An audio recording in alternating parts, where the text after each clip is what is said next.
Bonjour à tous les amis, j'espère que vous allez tous très bien. Nouvelle vidéo aujourd'hui, nouvelle vidéo pronostic. Manchester City face à Liverpool dans cette 13e journée de Premier League. Ça va vraiment être très chaud. City qui pour le moment est plutôt chaud et Liverpool également. Franchement là c'est deux équipes qui vont s'affronter quasiment à leur top du début de saison. Ouais franchement ça va vraiment très intéressant. Pronostic très haut en couleur qui va se profiler pour cette vidéo. Comme d'habitude les amis, n'hésitez pas à vous abonner sur le mois d'octobre. 93% des personnes qui regardent mes vidéos au mois d'octobre n'étaient pas abonnés. Donc franchement n'hésitez pas, c'est gratuit et on va arriver aux 500 abonnés. Il reste plus que 7 abonnés. Donc voilà, si on pouvait arriver aux 500 avec cette vidéo, ce serait très cool. Et puis n'hésitez pas aussi à liker si la vidéo vous plaira. Et puis n'hésitez pas à commenter aussi, me dire votre pronostic pour ce match. Ça m'intéresse très grandement, voir un peu comment vous sentez ce match, sachant que c'est à l'Etihad Stadium, même si Liverpool quand même, ils ont quand même un bon ratio face à City ces derniers matchs. Donc voilà, j'aimerais bien savoir. Et puis nous on va commencer tout simplement avec la vidéo. On commence tout de suite par vous dire que le match se joue samedi 25 novembre à 13h30, donc c'est le premier match de cette journée de Première Ligue, il me semble, il n'y a pas de match vendredi. Donc très gros match pour commencer, ça va vraiment mettre le ton de cette 13e journée, ça m'intéresse très grandement de voir un peu... ouais, franchement ça va être très spécial. Au niveau du classement en plus, pourquoi je dis que c'est un match très chaud? Parce que c'est le premier contre le deuxième. Ok, Liverpool sont égalité avec Arsenal, mais voilà, 28-27, le gagnant de ce match prend une grosse option. Liverpool, s'ils gagnent, ils reprennent la première place. Donc ouais, franchement, ça va vraiment très sympa ce match. Je sens encore un match avec beaucoup d'intensité. City en plus qui pour le moment est plutôt pas mal. Ils enchaînent les victoires. Liverpool aussi.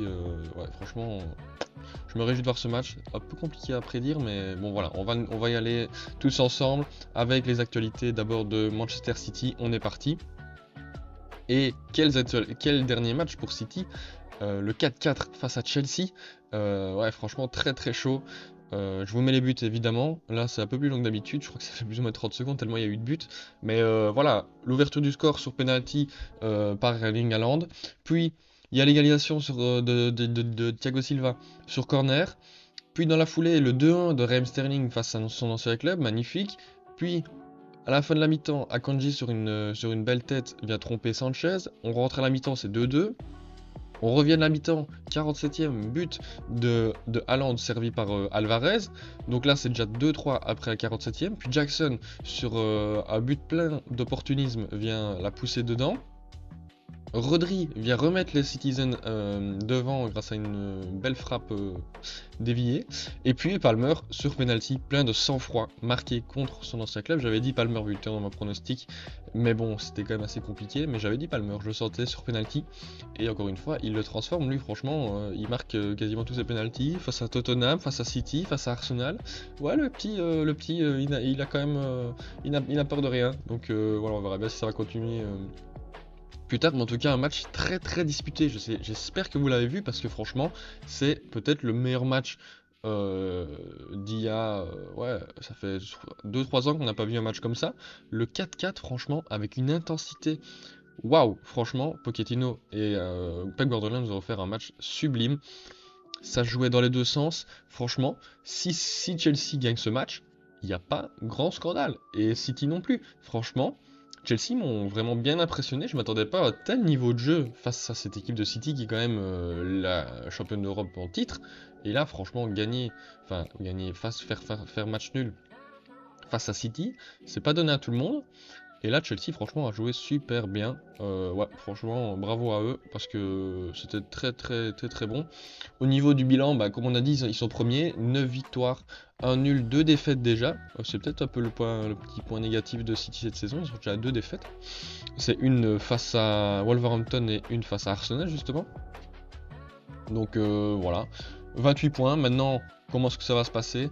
Il y aura encore 2 matchs après ce match face à Liverpool. Il y a un City Tottenham et puis un Aston Villa City. Ça va être très chaud pour City ces trois prochains matchs. On verra bien combien de points ils vont arriver à prendre avec ceci. Je voulais juste mettre en lumière vite fait, comme c'était la trêve internationale, vous savez sûrement. J'aimerais bien juste vous dire qu'il y a quelques joueurs de City qui ont fait de très bonnes performances avec leur sélection nationale, dont notamment Doku, qui nous a fait un super match avec la Belgique face à l'Azerbaïdjan. 13 dribbles réussis sur 13 tentés, 92% de passes réussies, 10 de notes tout simplement, et 2 assists pour Romelu Lukaku justement. Franchement, un très très gros match de Doku. Ça peut le mettre en confiance pour affronter Liverpool.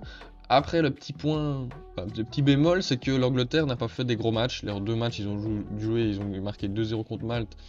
Aucun joueur de City n'a marqué. Et là, contre la Macédoine du Nord non plus. Franchement, c'est pas leur plus grand match. Ouais, franchement, que de tirs cadrés. Donc voilà, on va pas retenir ça pour les autres joueurs de City qui évoluent avec la sélection anglaise.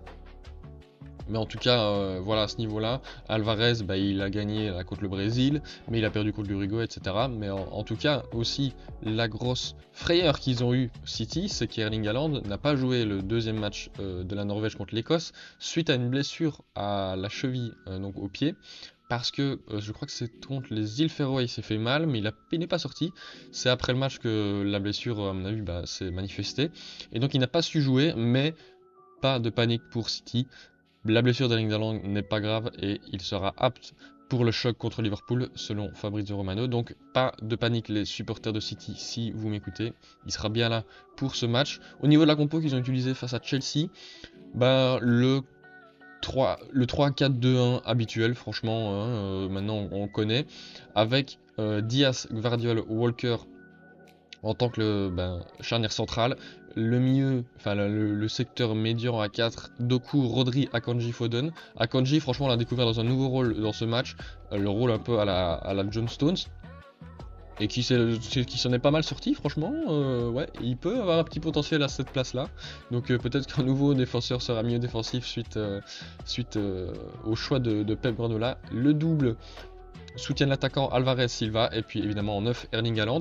Au niveau de moi, ma compo, qu'est-ce que je suis parti sur quoi? J'ai dû faire sans encore une fois Kevin De Bruyne, Sergio Gomez. Vous voyez là sur Transfermarkt ils mettent que Erling Haaland est blessé, mais il sera bien là normalement si tout se passe bien. Normalement il est là. Donc moi ma compo, j'ai mis Ederson au goal, ça je pense qu'il n'y a pas grand débat. Alors moi je suis reparti sur une défense à 4 au départ, mais vous allez le voir, comme face à Chelsea, je pense qu'Akanji prendra une place au milieu de terrain défensif. Donc j'ai parti sur Guardiola à gauche, Diaz, Akanji, Walker en charnière centrale.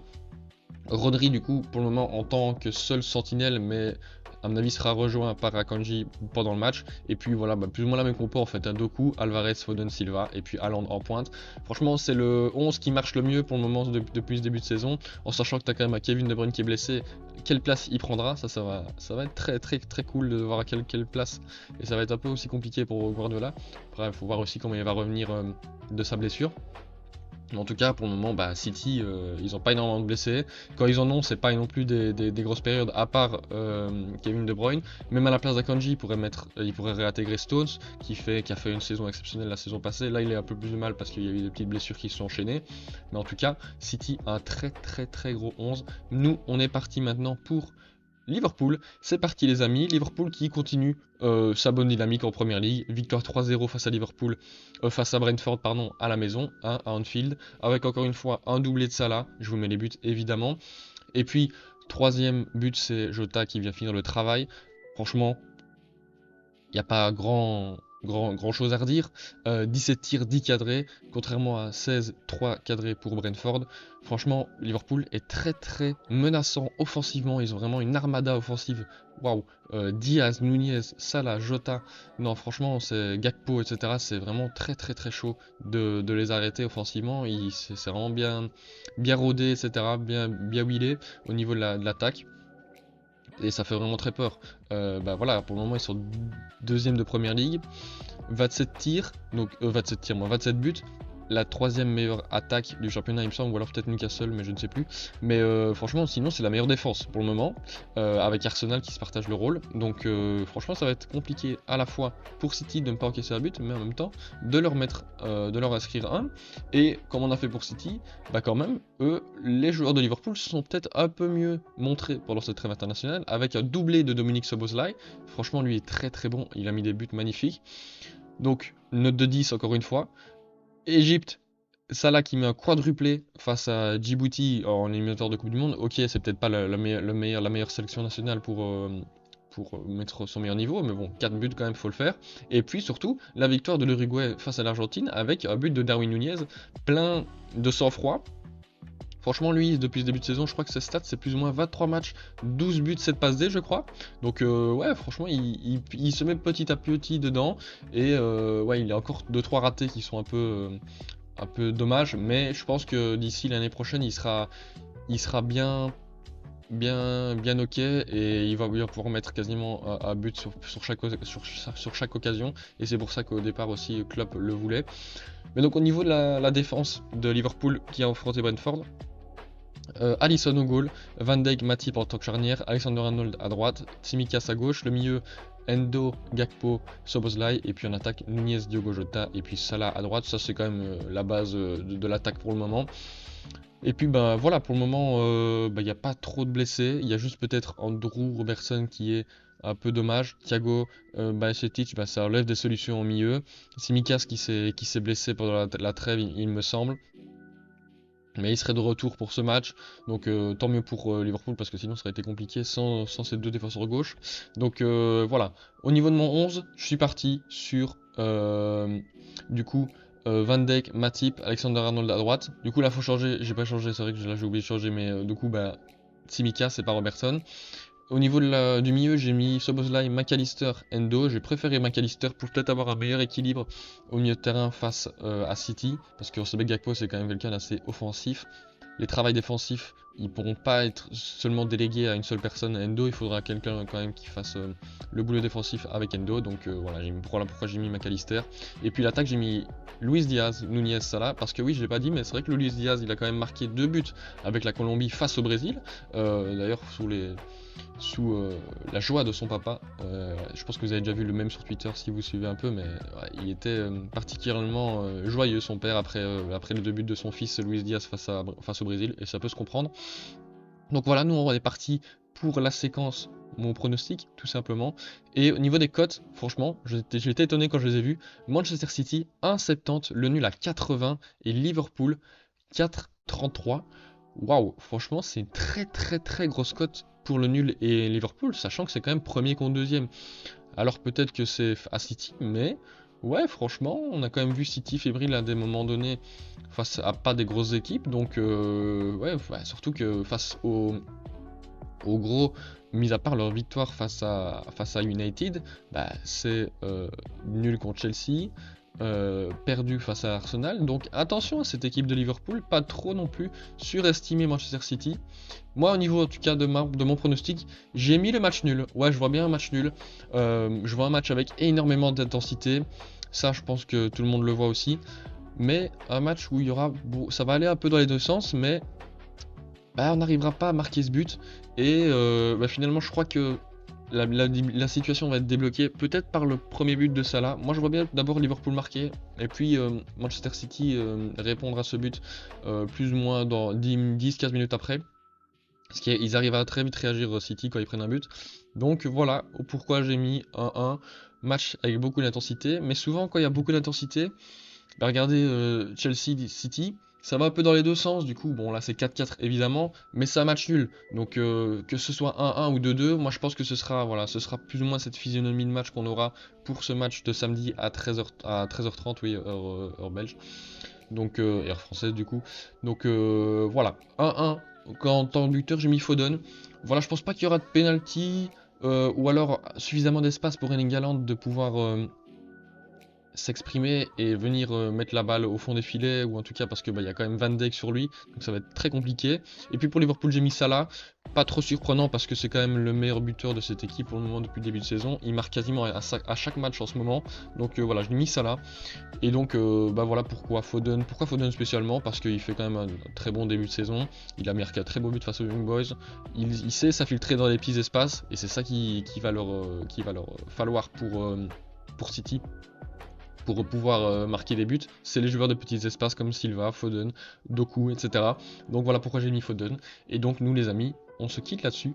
J'espère vraiment que vous avez apprécié la vidéo. Moi, c'était vraiment un très grand plaisir de la tourner parce que bon, on aime toujours ces gros matchs de Première Ligue. N'hésitez pas à vous abonner, à liker si la vidéo vous a plu et me dire en commentaire encore une fois votre pronostic pour ce match. N'hésitez pas, ça me ferait super plaisir. Objectif 500 abonnés avec cette vidéo. Je vous dis à très bientôt pour une nouvelle vidéo. Ciao!